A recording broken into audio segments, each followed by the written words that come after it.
ജീവിതത്തിൽ ഒരു പൊടുന്നനെയുള്ള ഒരു തീക്ഷ്ണമായ പ്രതിസന്ധിയിലൂടെ കടന്നു പോയപ്പോൾ അവിടെ മനസ്സിൽ തട്ടിയിട്ടുള്ള അല്ലെങ്കിൽ ഏറെ ചിന്തിപ്പിച്ചിട്ടുള്ള കുറേ വാചകങ്ങൾ, പ്രത്യേകിച്ചും വിശുദ്ധ ഖുർആനിൻ്റെ വചനങ്ങൾ, പ്രവാചകൻ സല്ലല്ലാഹു അലൈഹി വസല്ലമയുടെ സംസാരങ്ങൾ, ഇതൊക്കെ ആളുകളുമായിട്ട്, വായനക്കാരുമായിട്ട് പങ്കുവെക്കണം എന്ന ഒരു തോന്നലിലാണ് ഈ പുസ്തകത്തിൻ്റെ രചന ആദ്യം തുടങ്ങുന്നത്. എന്നാൽ അതിനേക്കാളും മുമ്പ് ആശുപത്രിയിൽ അതിജീവന കുറിപ്പുകളായിട്ട് സോഷ്യൽ മീഡിയയിൽ ഫേസ്ബുക്കിലൂടെയും വാട്സപ്പിലൂടെയും ഒക്കെ ചെറിയ കുറിപ്പുകൾ ഇടാറുണ്ടായിരുന്നു. അതിൻ്റെ കമൻസുകൾ ശ്രദ്ധിച്ചപ്പോഴാണ് അത് വെറും ഒരു കുറിപ്പുകളായിരുന്നില്ല, ആരെയൊക്കെയോ അത് ഏതൊക്കെയോ നിലക്ക് ആശ്വസിപ്പിക്കുകയോ സാന്ത്വനിപ്പിക്കുകയോ ഒക്കെ ചെയ്തിട്ടുണ്ട് എന്ന് തോന്നിയിട്ടുള്ളത്. അങ്ങനെ നിരന്തരമായി എഴുതാൻ ആവശ്യപ്പെട്ട കുറേ ആളുകളുണ്ടായിരുന്നു. ആ സമയത്ത് നമ്മൾ എഴുത്തിൽ വല്ലാതെ മുഴുകി. ഒരു 4 മാസക്കാലം ഇവിടെ കഴിഞ്ഞ സമയത്ത് ഇതിൻ്റെ ഒരു ഭൂരിഭാഗം പേജുകളും എന്ന് തന്നെ പറയാം ഇവിടെ നിന്ന് എഴുതി തീർത്തിട്ടുണ്ട്. പക്ഷേ അപ്പോഴും നമ്മളുടെ മനസ്സിൽ അങ്ങനെ ഒരു പുസ്തകം എന്നുള്ള രൂപം ഉണ്ടായിരുന്നില്ല. ആശുപത്രിയിൽ നിന്ന് നമ്മൾ ഡിസ്ചാർജ് ആയിക്കഴിഞ്ഞാൽ പിന്നെ ആ അനുഭവം തീർന്നല്ലോ. പിന്നീട് ആ എഴുത്തിലേക്ക് നമ്മൾ തിരിച്ചു പോകുമ്പോൾ വീണ്ടും ആ അനുഭവങ്ങളിലേക്കാണ് നമ്മൾ തിരിച്ചു പോവുക. അപ്പോൾ എഴുത്തെവിടെയോ നിലച്ചു. അത് FBയിലുണ്ടല്ലോ, അവിടെ നിന്ന് വായിച്ചോളും എന്ന് കരുതിയപ്പോഴാണ് ഷാർജ അന്താരാഷ്ട്ര പുസ്തകമേള വരികയും മുമ്പ് യുവതയ്ക്ക് വേണ്ടി ഒരു പുസ്തകം തയ്യാറാക്കാൻ കഴിയുമോ എന്ന ഒരു ചോദ്യത്തിൻ്റെ ഉത്തരമായിട്ടോ അല്ലെങ്കിൽ വീണ്ടും അതിനൊരു പ്രേരണയായിട്ട് ബഹുമാന്യ സുഹൃത്ത് ഹാറൂൺ കക്കാട്, നമ്മളുടെ യുവതയുടെ CEO, വീണ്ടും പിന്നാലെ കൂടി ഒരു 1-2 ആഴ്ചക്കാലം മുമ്പാണ്, ആ പുസ്തകമേളയുടെ തൊട്ട് മുമ്പാണ് 230ഓളം പേജുകളുള്ള ഇനിയും പൂക്കുന്ന ജീവിതം എഴുതി തീർത്തത്. അത്രയും പേജുകൾ ഉണ്ട് എന്ന് തോന്നിയത് തന്നെ അത് എഴുതി കഴിഞ്ഞപ്പോഴാണ്. ഇത് ആളുകൾ വായിക്കുമോ എന്നതായിരുന്നു ഏറ്റവും വലിയ ഒരു പ്രയാസം. പക്ഷേ അൽഹംദുലില്ലാ അത് പുറത്തിറങ്ങിയപ്പോൾ അത് വളരെ പെട്ടെന്ന് 2-3 മണിക്കൂറുകൾ കൊണ്ടൊക്കെ വായിച്ചു തീർത്ത ആളുകളൊക്കെ അതിനെക്കുറിച്ച് അഭിപ്രായങ്ങൾ പറഞ്ഞപ്പോഴും അത് ഇങ്ങനെ വീണ്ടും വീണ്ടും ചർച്ചയാകുമ്പോഴുമൊക്കെ വളരെ സന്തോഷമുണ്ട്.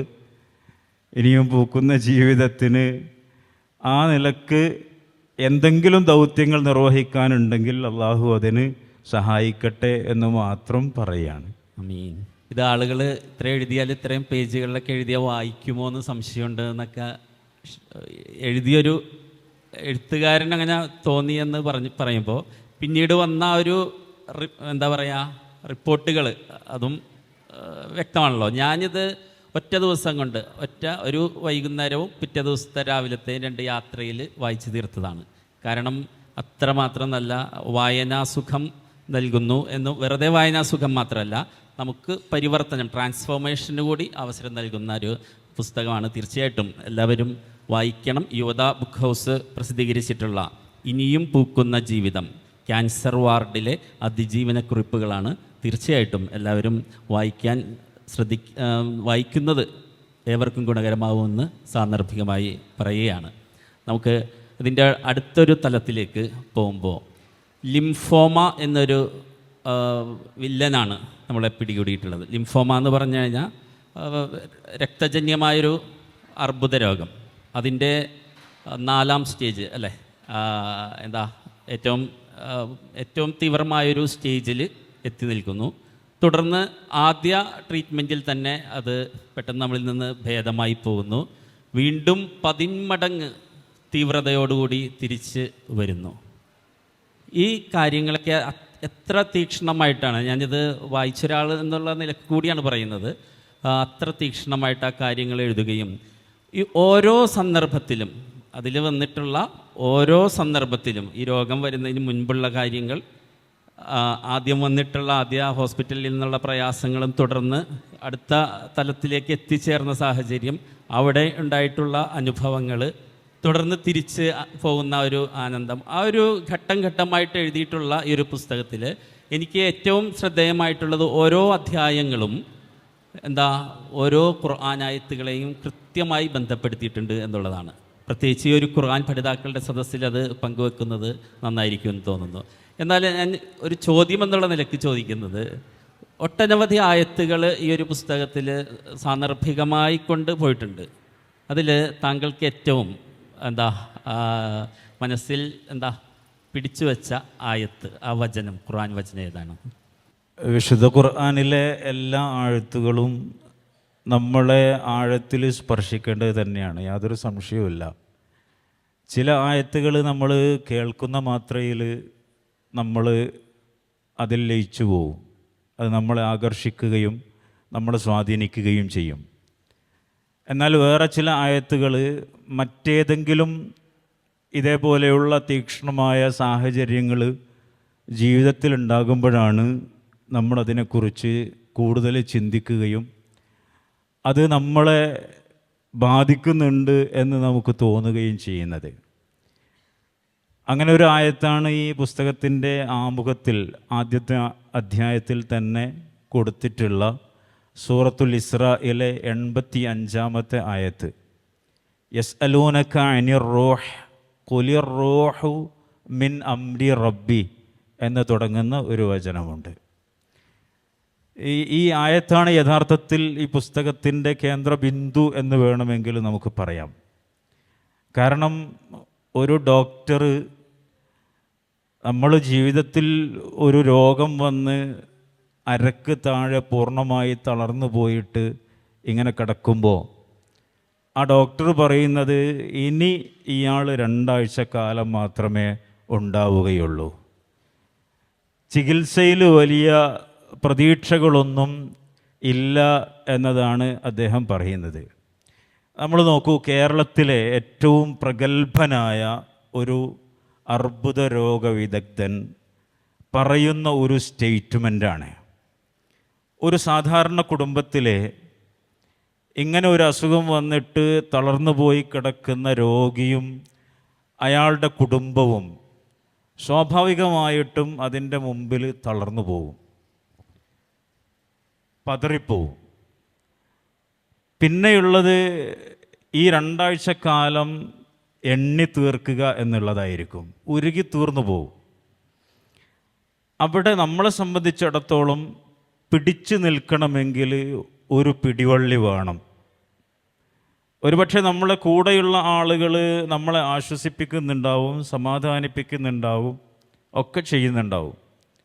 പക്ഷെ അതിലൊന്നും നമുക്ക് അങ്ങനെ ഒരു പൂർണ്ണമായ ഒരു ആശ്വാസത്തിലേക്ക് എത്താൻ നമുക്ക് കഴിയില്ല.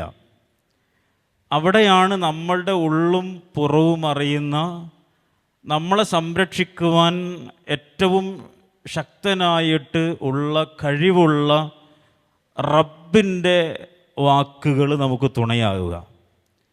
അവനോട് നമ്മൾ ആ സമയത്ത് വല്ലാതെ സംസാരിച്ചു പോകും.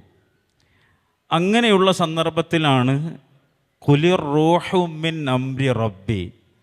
ഡോക്ടർ പറഞ്ഞത് ഒരു നിഗമനം മാത്രമാണ്.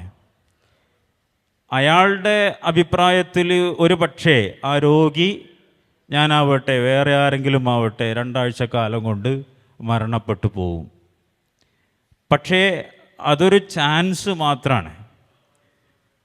ഇയാളുടെ കയ്യിലല്ല ഈ ആത്മാവും അതിൻ്റെ നിയന്ത്രണവും കിടക്കുന്നത്. അത് കിടക്കുന്നത് മിൻ അംരി റബ്ബി, എൻ്റെ റബ്ബിൻ്റെ നിയന്ത്രണത്തിലാണ്.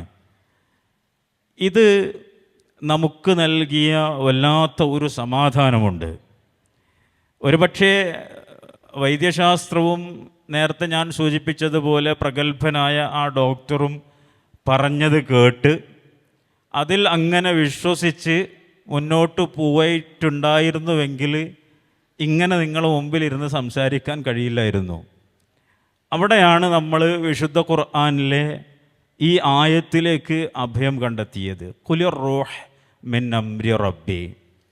ഈ പുസ്തകം എഴുതാനുള്ള വലിയൊരു പ്രചോദനവും ഈ ഒരു ആയത്ത് തന്നെയാണ്. ഒരുപാട് ആയത്തുകൾ വേറെയും ഇതിൽ കോട്ട് ചെയ്തിട്ടുണ്ട്. റൂഹും റബ്ബും എന്ന ഒരു ടൈറ്റിലാണ് ആ ഒരു അധ്യായം താങ്കൾ എഴുതിയിട്ടുള്ളത്.